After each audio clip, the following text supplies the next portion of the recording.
अश्लील कमेंट मामले में फंसे रणवीर अलाहाबादिया ने सोशल मीडिया पर पोस्ट करके यह जानकारी दी है कि उन्हें जान से मारने की धमकियां दी जा रही हैं। असल में अभी तक ये कहा जा रहा था कि पुलिस उन्हें 2 बार बुला चुकी है पूछताछ के लिए, लेकिन वो नहीं आए। पहले उन्होंने ये कहा कि क्या ये पूछताछ मेरे साथ घर पर नहीं हो सकती। पुलिस ने इनकार किया। उसके बाद उन्होंने सुप्रीम कोर्ट का रुख किया, जहां पर उनके जो वकील हैं अभिनव चंद्रचूड़, उन्होंने ये कहा कि जितनी भी FIR हो रही हैं उन सब की सुनवाई एक साथ की जाए। साथ ही ये भी कोशिश की गई कि सुप्रीम कोर्ट इस मामले में तुरंत सुनवाई करे, लेकिन सुप्रीम कोर्ट की तरफ से कहा गया कि हम इस मामले को सूचीबद्ध कर रहे हैं, तुरंत सुनवाई नहीं होगी। अब ये जो ताज़ा पोस्ट है रणवीर अलाहाबादिया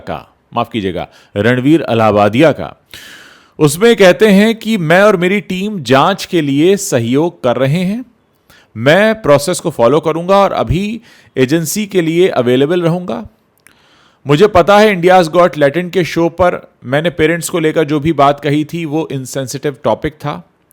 रणवीर ने आगे लिखा, मुझे लगातार जान से मारने की धमकियां मिल रही हैं।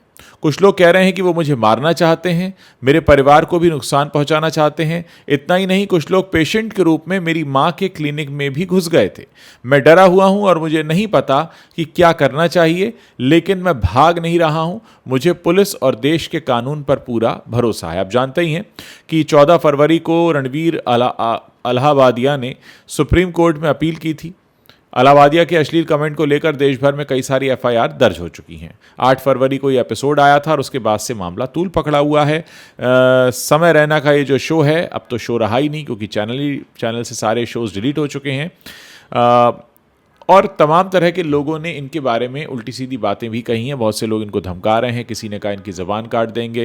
एक और एथलीट हैं, माफ़ कीजिएगा रेसलर हैं, सौरभ, उन्होंने कहा है कि मैं ये जहाँ भी दिखेंगे मैं उनको मारूंगा। ऐसी तमाम बातें इनके बारे में कही जा रही हैं और अब इन्होंने ये डर कर घबरा कर ये पोस्ट किया है। लेकिन एक बात समझ के बाहर है कि पहले कहा गया इनका फ़ोन ऑफ है, फिर कहा गया घर पर नहीं है, फिर कहा गया कि देश के बाहर हो सकते हैं। तमाम बातें कही जा रही हैं, लेकिन इनकी तरफ से कहा गया है कि मेरी टीम तो कोऑपरेट कर रही है, मैं पूछताछ के लिए अवेलेबल रहूंगा और मैं हर वो कोशिश करूंगा कि कोऑपरेट करूं इस जांच में।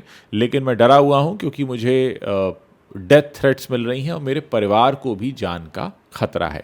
तो कुल मिलाकर अगर रणवीर अलाहाबादिया ने अपने परिवार के बारे में सोचा होता तो वो स्टेटमेंट पहले नहीं देते जो उन्होंने उस शो में दिया था। परिवार के बारे में सोचने वाला व्यक्ति माता पिता के बारे में ऐसी टिप्पणी नहीं करता। लेकिन अफसोस ये है कि रणवीर अलाहाबादिया को परिवार का ख्याल तो आया, लेकिन तब जबकि उन्हें इस तरह की धमकियां दी जाने लगीं। इससे पहले उन्हें परिवार का ख्याल नहीं आया कि मैं जो सेंटेंस बोल रहा हूँ, जो लाइन बोल रहा हूँ, क्या वो परिवार के साथ सुनने योग्य है। क्या मेरा परिवार या किसी का भी परिवार उस लाइन को सुन समझ सकता है। अफसोस है कि ऐसे यूट्यूबर्स को हमारे देश में मिलियंस में लोग फॉलो करते हैं।